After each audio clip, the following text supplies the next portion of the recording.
नमस्कार, मैं हूँ ओम प्रकाश चौधरी और आप देख रहे हैं वीर राजस्थान टीवी। इस वक्त हम हैं कोटड़ा के अंदर और कोटड़ा में यहाँ हमारे साथ खास मुलाकात के अंदर हैं कोटड़ा के मंडल अध्यक्ष निर्मल जी। इनसे बात करेंगे कि यहाँ का चुनावी किस प्रकार से रणनीति चल रही है, किस प्रकार का यहाँ का माहौल है। निर्मल जी, सबसे पहले हमारे चैनल के अंदर आपका स्वागत है। नमस्कार, धन्यवाद। सर, यहाँ की जो बात करें, यहाँ के आपके बाबूलाल जी स्थानीय हैं, सीधे हम बात करेंगे। यहाँ जो अभी वर्तमान की क्या स्थिति है?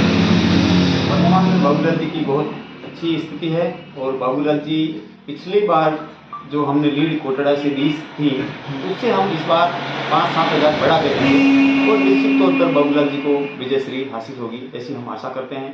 और लगातार हम फील्ड में बने हुए हैं, हर बूथ पे जा रहे हैं, हर डोर टू डोर जो हमारा ये जो वितरण का काम चल रहा है, वोटर लिस्ट वितरण का काम चल रहा है, वो लगभग समाप्त हो चुका है और 90% लोग भारतीय जनता पार्टी के साथ में जुड़े हुए हैं, जो वोट में तब्दील करने की हम पूरी कोशिश कर रहे हैं।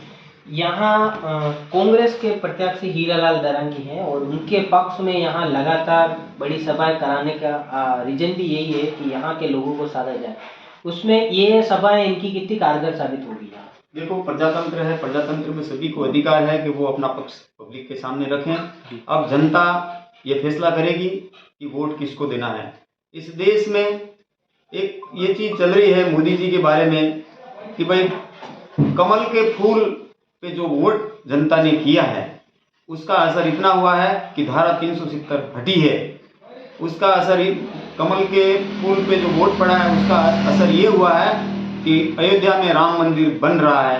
ये किसी के बस का रोग नहीं था, परंतु मोदी जी के आने के बाद में देश में परिस्थितियां कुछ बदली हैं। उस चीज़ को नीचे तक जो अनपढ़ जनता है, आज सोशल मीडिया का ज़माना है, सारे ही लोग इस चीज़ को जान रहे हैं और जो अनपढ़ है वो भी कहता है कि वोट तो जाएगा मोदी जी को।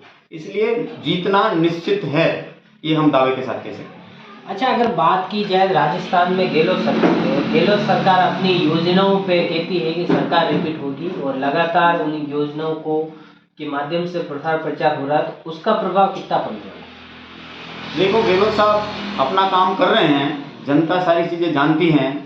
गहलोत जी और सचिन पायलट जी वॉलीबॉल का गेम खेलते रहे, अपने विधायकों को लेकर के होटलों में, ऐसी होटलों में पड़े रहे। जिस समय कोरोना का समय था वो लोग रेस्ट कर रहे थे, जनता को मरने के लिए छोड़ दिया गया था।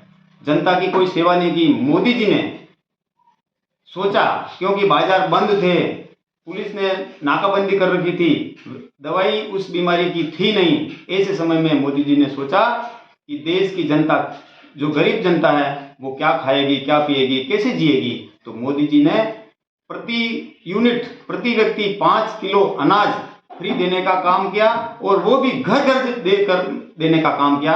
इसलिए जनता पूरी तरह से तैयार है कमल के फूल पर वोट देने के लिए। हम दावे के साथ कह सकते हैं कि निश्चित तौर पर राजस्थान में तो सरकार बनेगी ही बनेगी और 2024 में दिल्ली में भी एक बार, तीसरी बार मोदी जी प्रधानमंत्री बनेंगे, ये तय है। यहाँ अगर जाडोर विधानसभा की बात की जाए, आपके कोटड़ा क्षेत्र है, इसको बैकवर्ड एक शब्द यूज कर रहे हैं बार बार, ये हमारे को भी शोभनीय लगता है। यहाँ मिशन कोटड़ा भी चला था। यहाँ की बहुत सारे गाँव की ऐसी समस्या है जहाँ आज भी बिजली नहीं पहुँची है, बहुत सारे गाँव में सड़कें नहीं है, ऐसे लोगों के आरोप प्रत्यारोप लगते हैं। उसको लेकर क्या रणनीति? कोटड़ा शिक्षा के क्षेत्र में पीछे है, इसमें कोई दोहराई नहीं है, परंतु भारतीय जनता पार्टी का राज आया।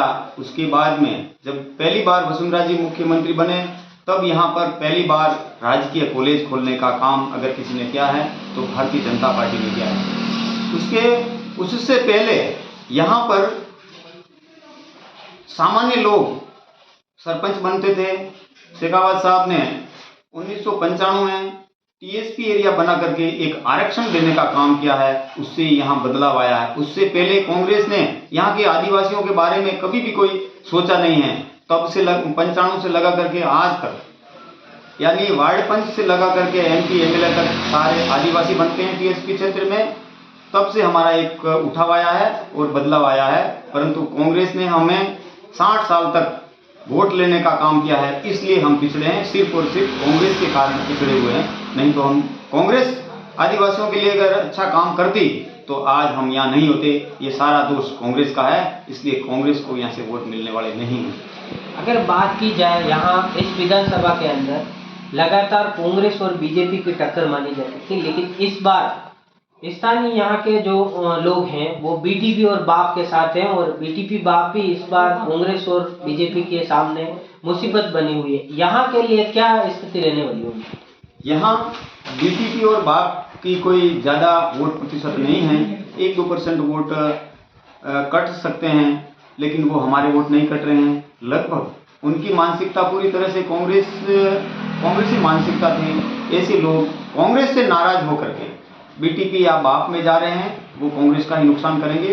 भारतीय जनता पार्टी का कार्यकर्ता तटस्थ है और आगे भी तटस्थ रहेगा, वोट डालने तक भी तटस्थ रहेगा, ये हमारा विश्वास है।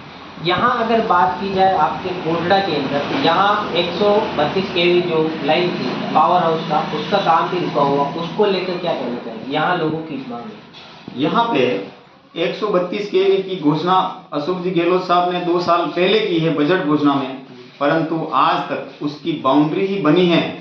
पैसों के अभाव के कारण, ठेकेदार को पैसे नहीं देने के कारण ठेकेदार काम छोड़ करके चला गया, दूसरे आया उसको भी पैसा नहीं मिला, तो काम ज्यों का त्यों पड़ा हुआ है। 132 kV की खाली थोथी घोषणा अशोक गहलोत जी ने की है, जो जनता में रोष व्याप्त है और इसका जवाब 25 नवंबर को जनता जरूर देगी।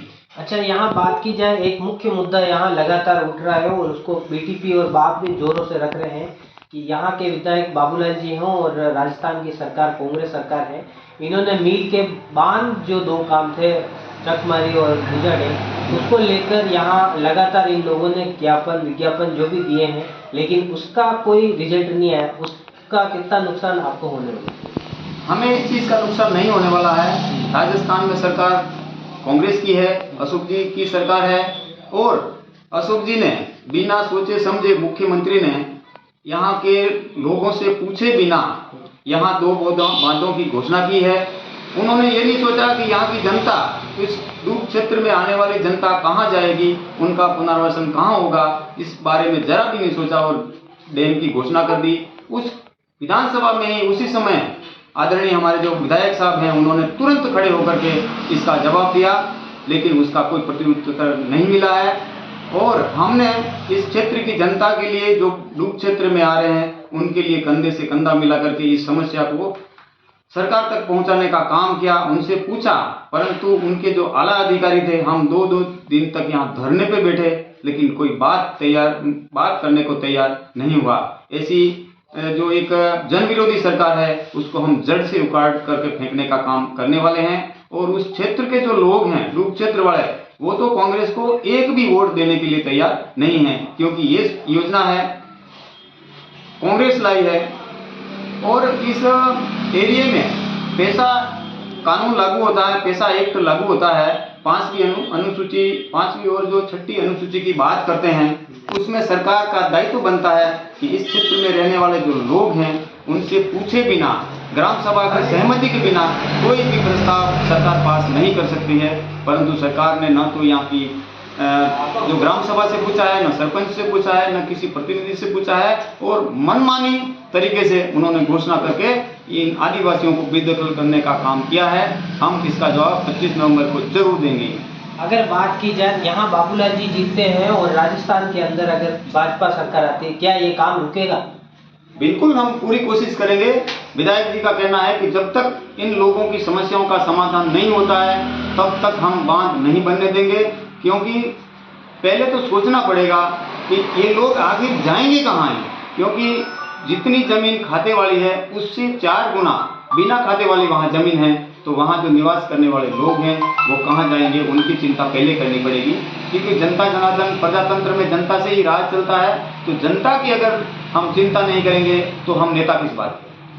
अगर यहाँ बात की जाए, बाबूलाल जी लगातार कोटड़ा से आपकी लीड लेते हैं, क्या ये लीड इस बार भी बरकरार रहेगी और हैट्रिक मारेगी? बिल्कुल, जो पिछली बार हमने 24-25 हज़ार की लीड 45 पंचायतों से दी थी, उसको बढ़ाकर 35,000 करने की पूरी कोशिश करेंगे और होगी, और 100% बाबूलाल जी जीत के विधानसभा में जाएंगे और मंत्री बनेंगे, ये हमारा विश्वास है। और इसी के लिए हम तन मन धन से काम कर रहे हैं, रात और दिन लगे हुए हैं। अगर आखिरी में आपसे यहाँ की जनता को एक मैसेज देना चाहें तो हमारे चैनल के माध्यम से क्या कहना चाहिए? मेरा तो यही सभी कोटड़ा वासियों से और पूरी झाड़ोल की जनता से अपील है कि देश आज़ाद हुए 75 साल हो गए हैं, एक पहली बार ऐसा मौका आया है और राज राजस्थान में बनने वाला है और बाबूलाल जी जीत रहे हैं। ये सारा काम होता है, बाबूलाल जी जीतते हैं, विधानसभा में पहुंचते हैं, राज बनने वाला है, तो निश्चित तौर पर मंत्री बनेंगे। क्योंकि झाड़ोल विधानसभा में 75 साल होने के बाद भी आज तक न कोई यहाँ से मंत्री बना है, न कोई राज्य मंत्री बना है, तो ये पहला मौका ऐसा है। सभी लोगों से मेरी एक अपील है कि इस मौके को हमारे हाथ से जाने नहीं देना है और अधिक से अधिक वोट कमल के फूल को दे करके बाबूलाल जी को विजय बना करके विधानसभा भेजना है और लाल बत्ती लाने का काम संगठन का है। तो ये थे हमारे साथ यहाँ कोटड़ा मंडल के अध्यक्ष और इन्होंने बताई यहाँ की बात कि बाबूलाल जी यहाँ फिर से हैट्रिक मारेंगे और लगातार हम यहाँ चुनावी कवरेज कर रहे हैं। तब तक के लिए धन्यवाद।